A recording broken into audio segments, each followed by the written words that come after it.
안녕하세요. 저는 미국 캘리포니아에 살고 있는 에밀리라고 합니다. 오늘 제가 시청자분들께 전해드리고 싶은 사연은 사경을 헤매던 저희 아버지를 구해주신 한국인 아저씨에 대한 이야기예요. 저는 4년 전쯤 한국의 모 대학교에 교환학생을 신청해 한국에서 잠시 살았던 적이 있습니다. 사실 전 캘리포니아주에서도 한인분들이 많이 거주하는 곳에서 자라 한국 문화에 대해 상당히 익숙한 편이었어요. 제 이웃사촌들 중에서도 한국인 분들이 굉장히 많기도 했고요. 그래서 저는 자연스럽게 어렸을 적부터 한국의 문화를 쉽게 접할 수 있었답니다. 10대 시절 대부분의 친구들도 아시아 사람들, 특히 한국 친구들이 많았고 걔네들을 따라서 BTS를 열렬하게 사랑하게 되었죠. 그래서 저는 한국 생활을 꽤 동경하고 있었고 한국 대학 교환학생이란 좋은 기회가 찾아왔을 때 망설이지 않았던 것 같네요.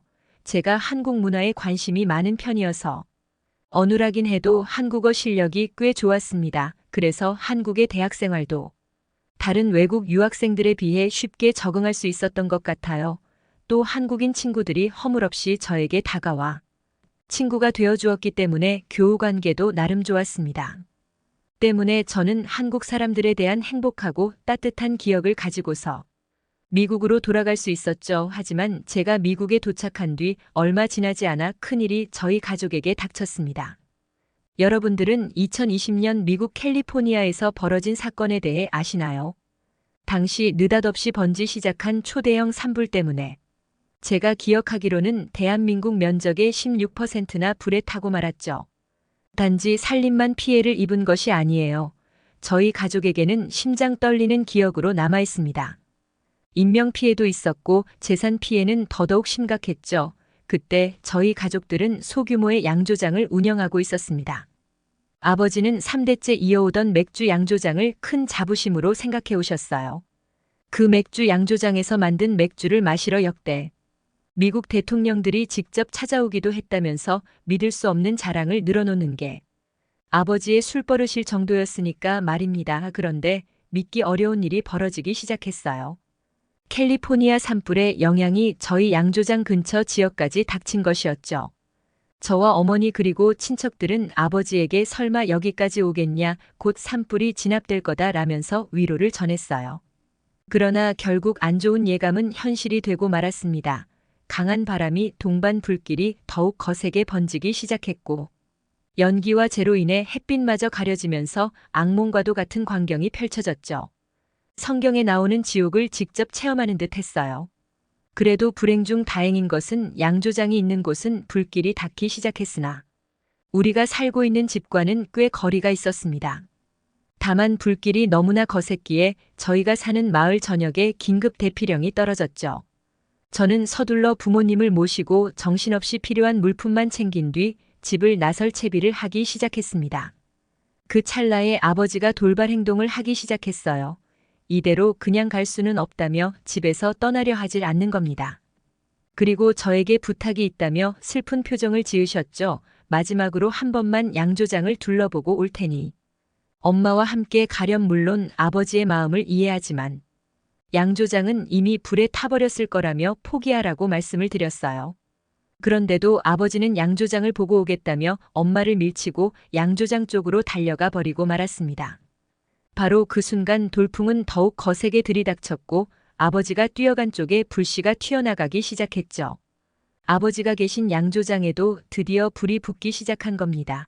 저는 아버지의 이름을 목청이 찢어져라 불러봤지만 들리지 않으셨던 것 같아요. 그래서 저희 엄마는 거의 실신 지경까지 가셨습니다. 어쩜 이리 무모하신지. 그런데 저희 집으로 누군가가 다가오기 시작했는데 그 정체는 평소 아버지와 대면대면 하시던 한인 아저씨였습니다. 한인 아저씨는 저에게 아버지는 어디 갔냐며 빨리 말해야 구하러 갈 거 아니냐고 소리치셨어요. 저는 경황이 없어서 아버지가 뛰어간 쪽을 가리켰고 아저씨는 대충 대야에 있는 물에 옷을 담그고 불길로 뛰어드셨죠. 그닥 친한 사이도 아닐 뿐더러 그저 이웃일 뿐이었는데 목숨을 걸고 아버지를 구해주러 가신 겁니다. 그때 저는 기적을 보았어요. 쑥검땡이 얼굴에 잔뜩 묻힌 아버지를 한인 아저씨가 부축하고 불길 속에서 나오는 모습이었습니다. 약간의 화상을 입긴 하셨지만 저와 제 어머니는 연신 감사하다는 인사를 드렸죠. 그 이후의 이야기도 들려주세요. 산불이 진압된 이후 저희 마을은 서서히 복구를 시작했습니다. 그리고 어느 정도 사태가 진정된 다음에는 아버지를 구원 아닌 아저씨께 한 번 더 감사 인사를 드리러 갔죠. 저희가 의료비도 드리고 사례비도 같이 전달해 드리고 싶다고 했더니 한인 아저씨는 별거 아니라면서 오히려 밥이나 좀 들고 가라고 하시더군요. 원래 저도 그 한인 아저씨의 외모만 보고 조금 무서워했었거든요. 그런데 식사를 하면서 이야기를 나눠보니 너무 따뜻하고 정이 많으신 분이었습니다. 한인 아저씨도 멋지지만 다른 한인분들도 정말 본받을 만한 분들이 많았죠. 당시 불길이 아직 다 잡히지 않았을 때 저는 부모님과 함께 대피소에 있었습니다. 갑자기 웅성웅성하는 소리가 들리더니 어떤 한국분이 자원봉사자들을 모으고 있었어요. 도울 수 있는 체력이 남은 분들은 나가서 소방관들을 도우러 갑시다. 그럽시다. 이 망할 산불을 얼른 꺼버려야 하지 않겠습니까? 갑시다. 저는 한인들이 많은 곳에서 자랐지만 미국인 가정에서 자라서 그런지 이런 풍경이 참 신기했어요. 아무런 대가가 주어지지도 않는데 직접 위험을 무릅쓰고 돕겠다는 생각을 떠올릴 수가 없었죠. 그런데 한인분들은 이 무시무시한 산불을 두려워하지 않고 중무장을 한 뒤 소방관들을 도우러 갔습니다. 이걸 바로 공동체 정신이라고 하나요? 뼛속까지 개인주의인 미국과는 완전히 달랐죠. 미국 땅에서 산다고 해도 역시 한국인의 유전자는 다르다 싶었습니다. 교환학생 시절에도 이와 비슷한 광경을 본 기억이 나더군요. 저처럼 미국에서 한국으로 유학을 온 친구인데 사회성이 그닥 좋지 못한 친구였죠. 한국 친구들은 그 친구를 위해 서스럼없이 다가가 여기저기 서울의 명소를 데리고 다니며 대학생활 적응을 도와줬습니다. 이건 미국에선 거의 볼 수 없는 광경이에요. 미국은 스스로 자신을 잘 챙겨야 하는 문화가 세거든요. 아무튼 불과 3개월 만에 그 친구는 상당히 쾌활한 성격으로 변모했어요. 소심한 성격은 그대로지만 그래도 이전보다 표현이 확실해졌다 할까요? 그 친구는 교환학생 기간이 끝날 때 펑펑 울었습니다. 한국을 떠나기 싫다면서 말이죠. 근데 말이죠. 그 친구는 미국에 온 지 2달 만에 다시 한국행 비행기를 탔습니다. 지금은 한국에서 자취를 하며 한국 남친도 사귀고 잘 지내고 있다고 해요. 이야기가 꽤 딴 데로 샜네요. 아무튼 제가 얼마나 큰 감동을 받았는지 아시겠죠? 아쉽게도 저희 가족의 양조장은 잿더미가 되고 말았지만 한인분들의 따스한 위로와 지지 덕분에 저희 가족은 다시 일어설 수 있었습니다.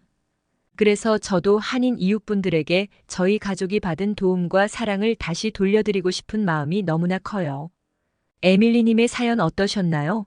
에밀리님은 현재 한국의 모 대학원에 진학할 예정이라고 합니다. 한국의 대학원을 선택한 이유는 한국 사람들과 함께 살면서 공부하고 싶은 마음 때문이라고 하는데요. 저희 왈칵 제작팀은 에밀리님의 학업을 계속 응원하겠습니다.